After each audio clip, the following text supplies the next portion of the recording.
might be. The Tigers have signed a Cuban outfielder by the name of Roberto Campos. Okay.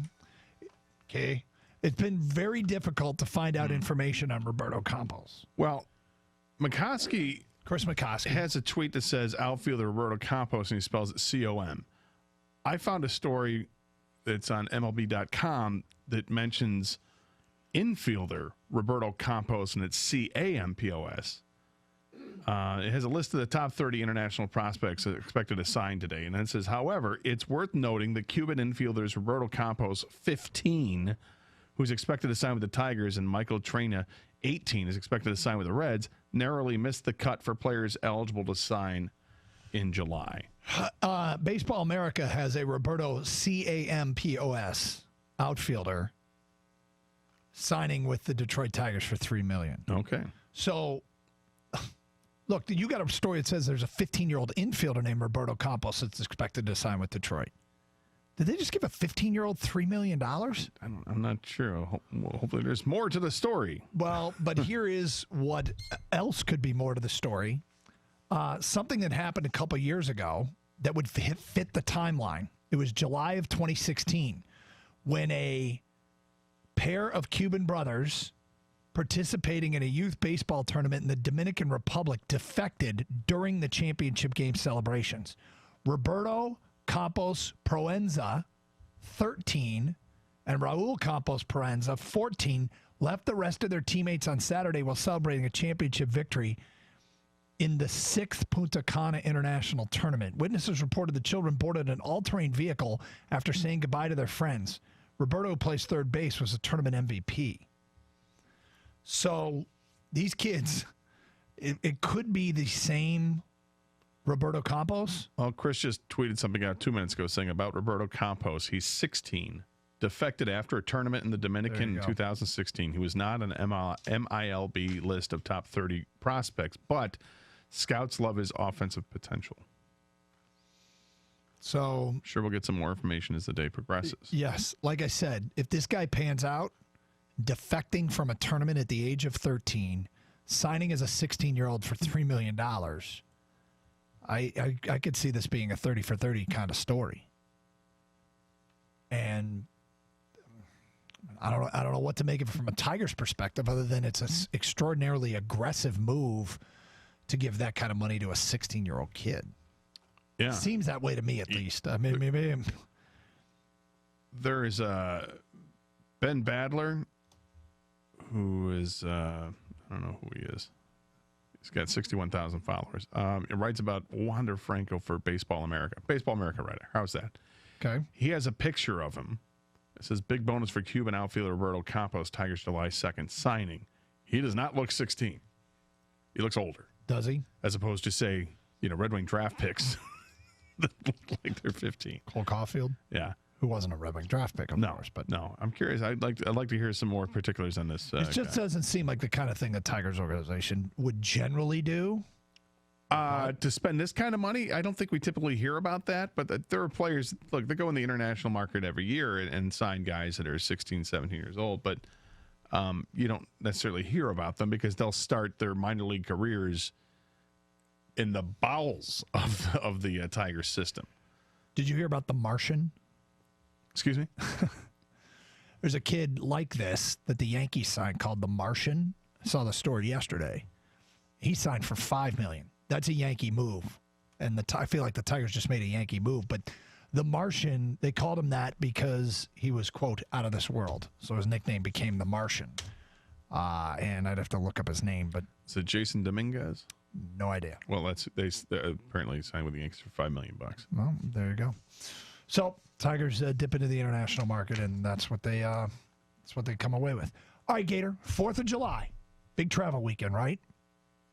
Huge travel weekend. And some surprising news.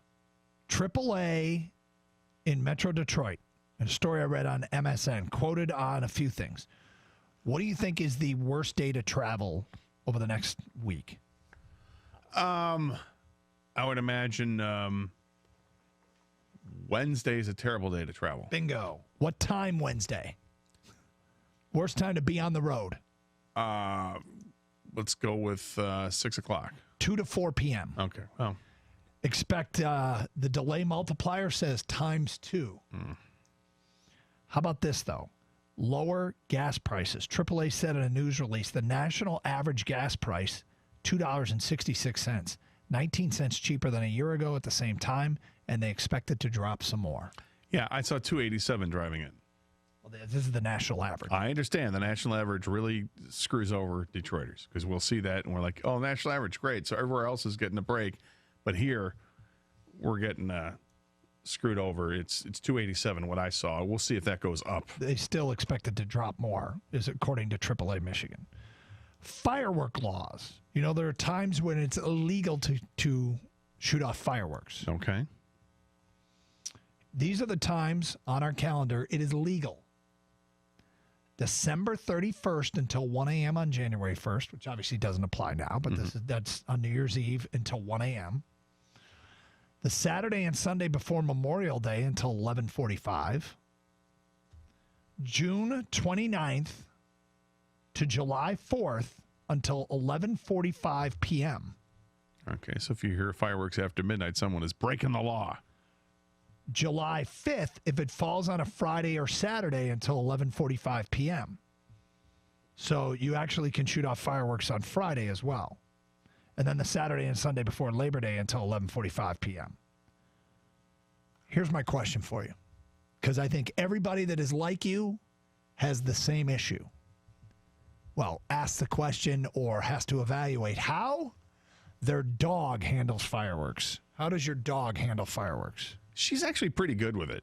I know some people, their dogs are terrified of it. They'll go run and hide underneath the bed or in a bathtub or whatever, and they're inconsolable. They're shaking.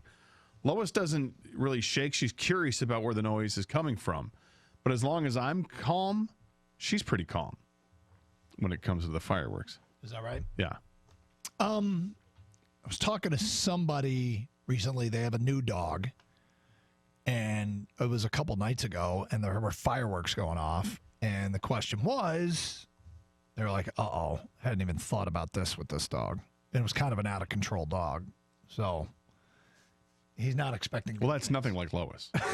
Yeah, Lois is well-controlled. Right. This year, actually, I've got something to add to the equation. Here we go. Yeah. I don't know how the baby's going to react to fireworks. I have no idea if this is going to... I mean, we have a white noise machine that she sleeps to, so I might have to crank that. I'm not sure, but my neighborhood, I got a feeling there's going to be fireworks going off, not just all night. The following night, the night after that night. Well, they'll the be night breaking after the that law night. if they do it that long. Yeah, You can do we it on got the a lot 4th and the 5th. Yeah, you live in a really, really rough It's a area of lawless, town. it's a lawless town, dude. Yes. Come on.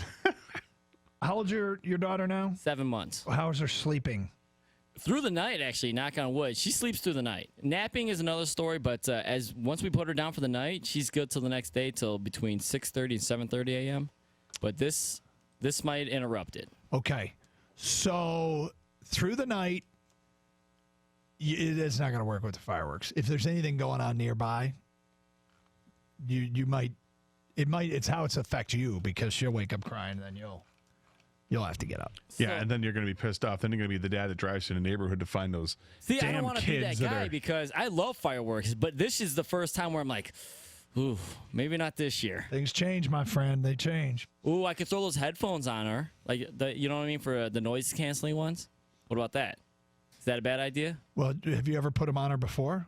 We just got some the other day, and she just looked around the room. She didn't even really know How that. about just earplugs? I don't know if you should do that. No? They could choke on them or something eventually. Yeah, probably is a choking hazard. Yeah, I would. Maybe the. Well, not if you tie their hands to their waist.